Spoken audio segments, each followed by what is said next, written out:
Salut tout le monde, ici Marc-André Morel et bienvenue à un autre épisode de Coach Taxi. Écoutez, aujourd'hui, j'ai une invitée bien spéciale, Karine Plouffe, mais je vous dirais que j'adore son surnom, Mademoiselle K. Mademoiselle K, bienvenue dans le taxi. Merci Marc-André. Salut. Écoute, tout de suite, on peut dire que tu es une photographe. Absolument. En fait, tu es à ton compte, mais dans le fond, ce qui, moi, m'a vraiment interpellé, là, c'est que tu as fait une recherche que très peu de gens peuvent avoir pris le temps de faire, c'est-à-dire que tu nous as publié 2 tomes, un qui s'intitule Inspiration au féminin et on a la version Inspiration au masculin. Puis ça, là-dedans, pour ceux qui sont curieux, c'est que tu as interviewé des célébrités, des gens peut-être pas connus, mais des gens que tu considérais qu'il y avait quelque chose à raconter par rapport à leur parcours. Alors là-dessus, moi, je suis curieux de savoir, 68 personnes, je pense que c'est 38 femmes, 30 femmes, 38 hommes, c'est ça? Exact. Alors écoute, qu'est-ce qui en est ressorti de ça, selon toi, là? Qu'est-ce qui fait qu'on a des personnes, premièrement, qui valent le temps, la peine de s'intéresser à eux? Puis qu'est-ce qui est ressorti de ça que tu as appris, là, peut-être comme dénominateur commun là, de ces personnes-là à succès, là, je présume? Effectivement, il y a un dénominateur commun, tu l'as bien nommé. En fait, c'est de ne pas trop écouter la peur des autres. C'est des gens qui ont fait fi de la peur d'entourage, la peur des autres. De ne pas écouter la peur des autres. Exact. Qu'est-ce que tu veux dire par là? Ben là, moi, j'ai parti cette histoire-là. Ben, les 2 tomes, les 2 livres sont partis de ma propre histoire. Je voulais être photographe, puis tout mon entourage me disait que j'allais manger du craft dinner, que possiblement que ça fonctionnerait pas, que c'est un métier qui est comme en fait plus vu comme un hobby. Puis là, je me suis dit, je suis forcément pas la seule qui a vécu ça. Je me suis dit, hey, c'est certain qu'il y a plein de monde qui se sont fait dire ça, puis que ça a fonctionné, ils se sont fait décourager, puis ils sont pas allés au bout de leur rêve. Mais moi, ceux que j'ai voulu interviewer, c'est les têtes dures, un peu comme moi, qui ont dit, ben, je t'écoute, ça te fait peur, mais moi, j'ai décidé de ne pas avoir peur, de foncer, de réaliser X, Y projet. Le premier dénominateur commun, c'est qu'ils n'ont pas écouté les rabat-joie, ils se sont Exactement. Ils se sont choisis, en fait, on va le nommer comme ça.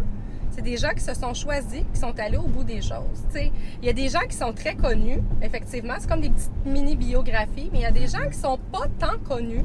C'est plus des petites vedettes de quartier, je vais les appeler comme ça, mais qui gagnent tellement être connus, Marc-André. Là. Je parle entre autres de Pierre-Olivier, qui est autiste, mais que, tu sais, lui, il est DJ, il a une belle carrière. Tu sais, il y a beaucoup de monde qui ont essayé de le décourager, puis ça n'a pas fonctionné. Fait que, tu sais, il y a beaucoup de monde comme ça, là, qui se font décourager, mais il y en a d'autres, au contraire, qui disent, moi, je vais le faire quand même. OK. Puis à part de ça, quoi d'autre que tu retiens comme dénominateur commun, c'est ces gens-là? Ben, je dirais que c'est des gens qui n'ont pas peur de travailler, c'est des gens qui ont extrêmement beaucoup de motivation. Parce qu'on s'entend que souvent, pour arriver à un rêve, ben, il faut travailler fort. En tout cas, moi, je viens de la génération qu'on se dit qu'il faut travailler fort pour avoir ce qu'on veut. Non, ben écoute, n'importe qui... C'est drôle que tu dises ça comme ça, parce que il y a un film que j'ai vu à peu près, il y a peut-être une semaine, c'était, quelque chose, un genre de feel-good movie. Là, un film, là, il n'y a pas trop d'action, il n'y a pas de violence, quoi que ce soit, c'est plus un film d'inspiration. Okay. Et puis, il disait, le jeune homme, à un moment donné, il disait à son petit frère, il dit, accomplir nos rêves, là, ça fait mal des fois. Ah oui, c'est ça. Puis c'est tellement... Là, je me suis reconnu parce que, bon, tu sais, c'est quoi de partir, on voit là, ce qui est le plus beau, bien souvent. Bon, on voit premièrement, le livre qui est terminé, mais Dieu sait que c'est du travail difficile, ardu d'écrire un livre, que ce soit n'importe quoi qu'on voit comme post sur Facebook, LinkedIn, quoi que ce soit. En arrière de ça, il y a tout le temps le travail. Fait que je suis content que tu en parles parce qu'effectivement, on est dans une génération là, de gens, puis je parle pas juste des aides ou quoi que ce soit, mais de façon générale, où c'est la gratification instantanée, puis on veut être célèbre, famous et rapide. Mais surtout rapidement, exactement. C'est ça, sans que ça fasse Moi, mal. je dis à mes enfants de ne pas acheter la facilité parce que c'est pas relié au succès. Bon, ben, il y a des affaires qui sont intéressantes de vivre quand on va au bout de ses ambitions. Puis on se rend compte qu'effectivement, à un moment donné, on a comme un second souffle. Hein? Il y a quelque chose qui nous pousse, c'est plus fort que nous autres. Mais c'est certain que tant qu'à faire quelque chose qui est difficile puis qui demande du travail comme une job qu'on n'aime pas, mais pourquoi pas le faire, quitte à l'en faire plus. Exactement. Mais pour quelque chose qu'on aime, qui nous ressemble. Puis qui... Fait que je te laisse continuer, je voulais pas. Mais non, parler, c'est super intéressant. Fait que Mais OK, ça, je suis en gros, c'est ça qui est content. ressorti, OK, ouais. super. Quoi d'autre? Je dirais, pour la plupart, ça n'a pas nécessairement fonctionné du premier coup. Fait que c'est des gens qui ont essayé beaucoup d'affaires, beaucoup de chemins différents pour arriver au succès. OK. Puis ça me fait rire parce que ça, c'est vraiment un dénominateur commun pour 100% des gens que j'ai interviewés. Ah oui, en quand fait, même, ils m'ont ah dit, je me suis toujours fait dire, t'es chanceux ou t'es chanceuse. Ça revient souvent. Puis tu sais, dans le fond, c'est pas de la chance. Par rapport à quoi, chanceux? Au Par succès. Par rapport Étienne Boulay, t'es chanceux, t'as eu une belle carrière par rapport aux résultats. OK. au football. OK. Mais c'est pas de la chance, tu sais, il a travaillé fort. Puis il Mhm. n'y avait pas la grandeur que certains avaient pour jouer au football, mais qu'est-ce qui fait qu'il a réussi? Ben, c'est qu'il a redoublé d'efforts. Il a essayé des choses qui ont fonctionné, d'autres non, tu sais. Mais je veux pas perdre ce que tu disais. Tu disais que ça n'a pas fonctionné du premier coup, puis ça n'a pas été comme ils pensaient. Tu peux-tu Non. nous en dire plus? Là? Y a-tu des gens là-dedans qui carrément se sont rendus compte que ce qu'ils pensaient être leur voie, c'était pas leur voie, ou c'est juste une question d'avoir eu des obstacles? Il y a eu beaucoup plus de parcours, je te dirais, qui ont eu des obstacles. Ils sont arrivés... Souvent, c'est des gens qui n'avaient pas tant de plan B, en fait. Fait que, tu sais, oui, ils voulaient arriver au plan A, mais le chemin à traverser a été sinueux, puis, tu sais, ça n'a pas nécessairement été une ligne droite, là, tu sais. Il a fallu essayer des choses. Je pense, entre autres, à Alexandre Despatie, c'est drôle, là, c'est lui qui me vient en tête. Ouais.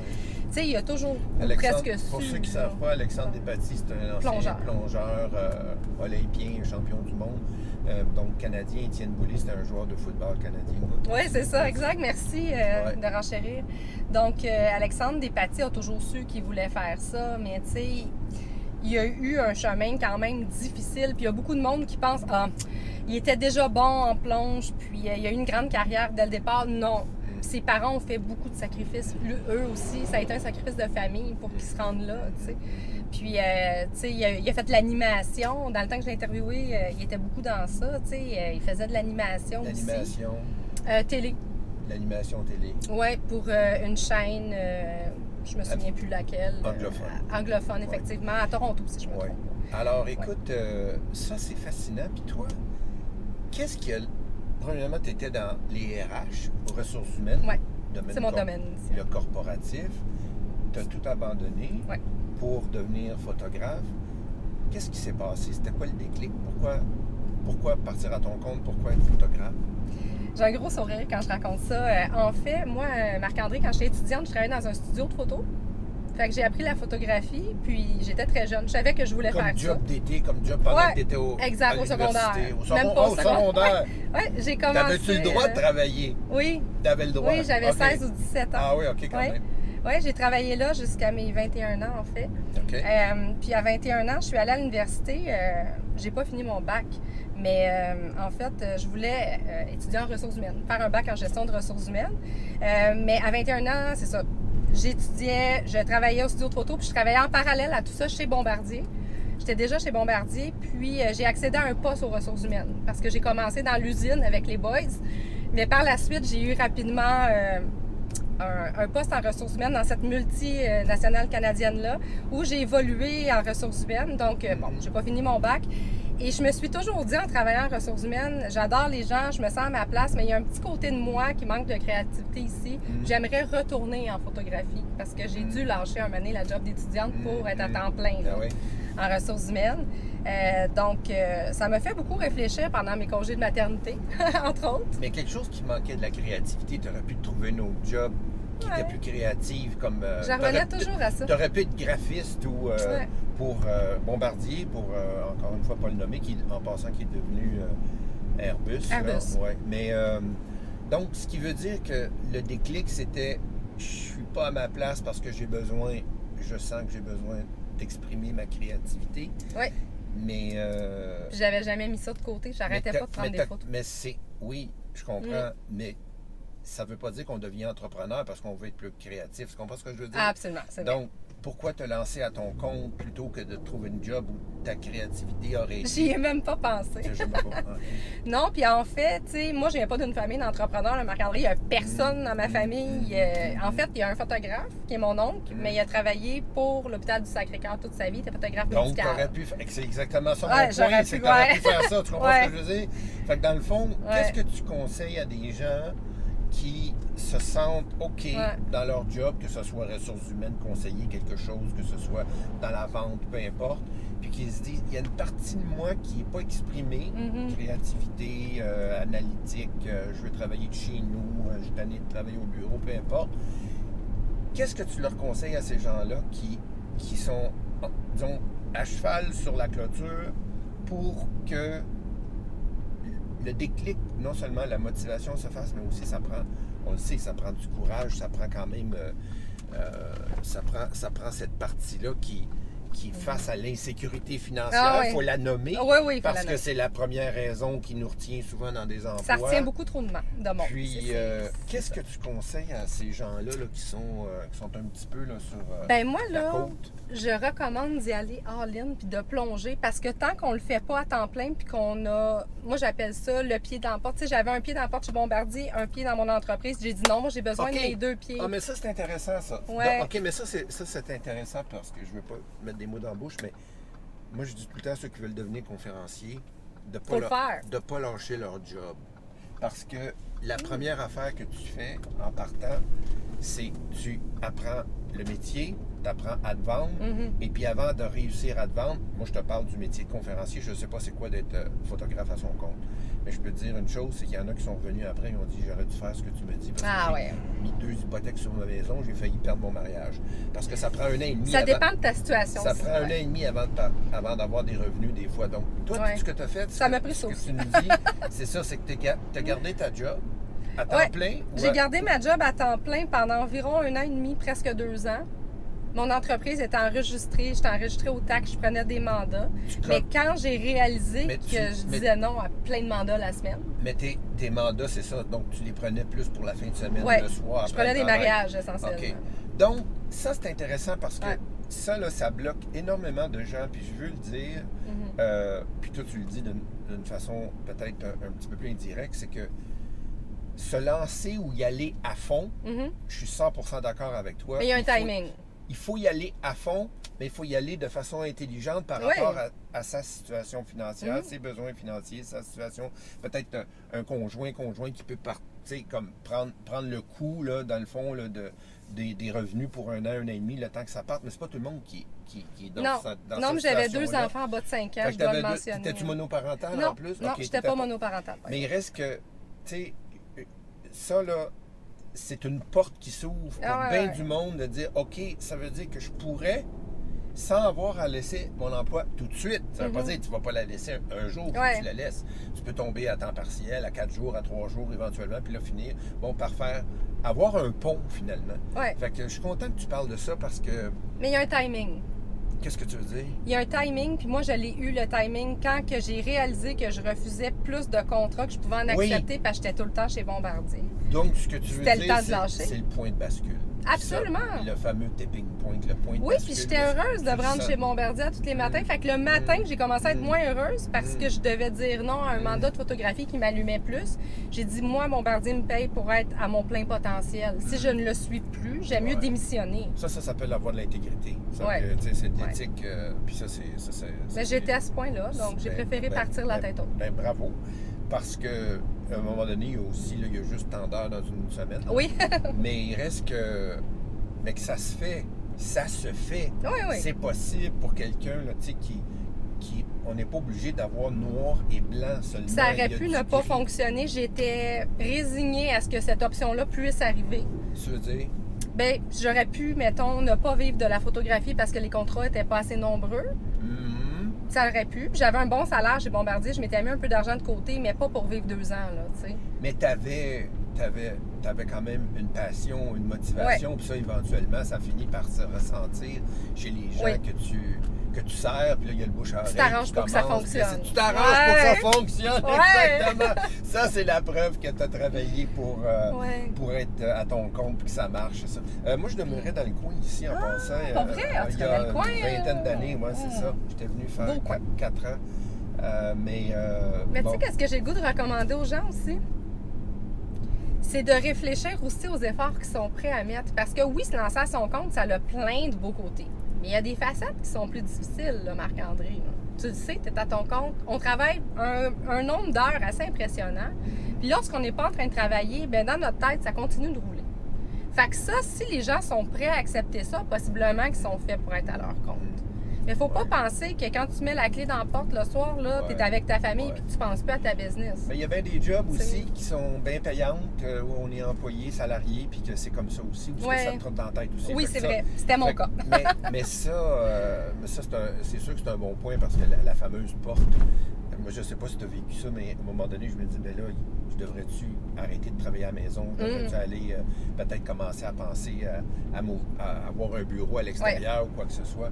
Mais ça aussi, ça se fait graduellement parce qu'on finit par avoir la peau un peu plus épaisse là, avec le temps, puis on commence à devenir un petit peu plus, confortable avec le fait que quand on ne travaille pas, on fait nos loisirs, on fait notre vie, on l'accepte. Parce que moi, au début, je me disais, mais my God, pendant ce temps-là, je pourrais travailler, aller chercher peut-être un revenu de plus ou quoi que ce soit. Avancer un dossier. Oui. Alors que éventuellement, mais là, tu te rends compte que si tu te brûles, ben ça va paraître aussi avec tes clients, ton travail. Oui, c'est vrai.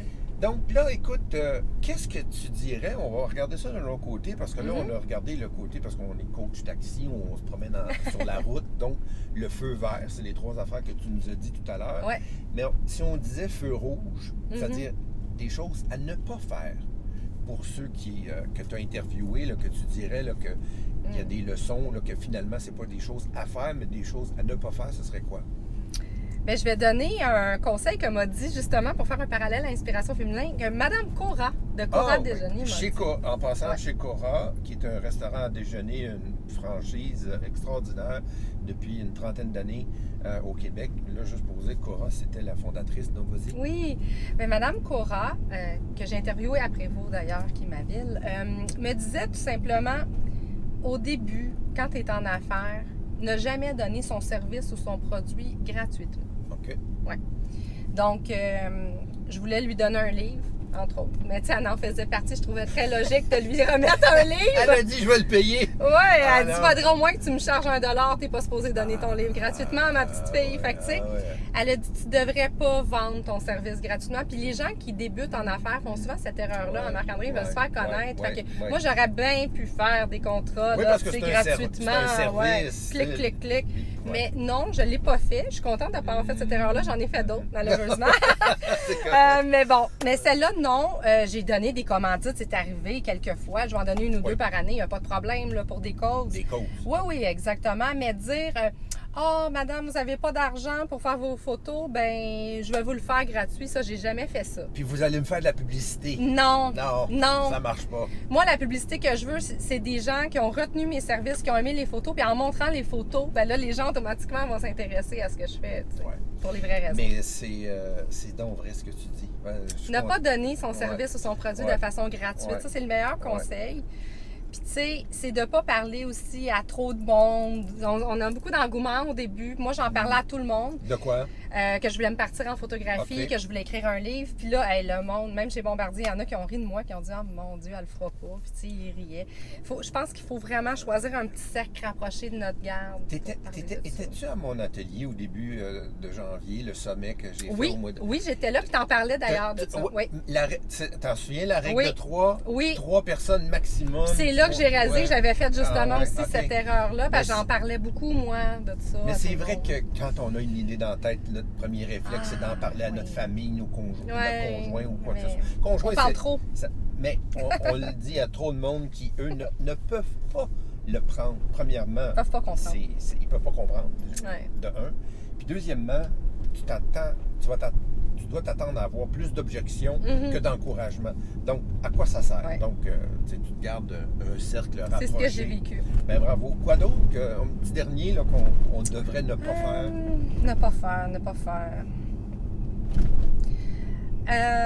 Passer 24 heures sur 24 là-dessus. En tout cas, moi, ça a été ça.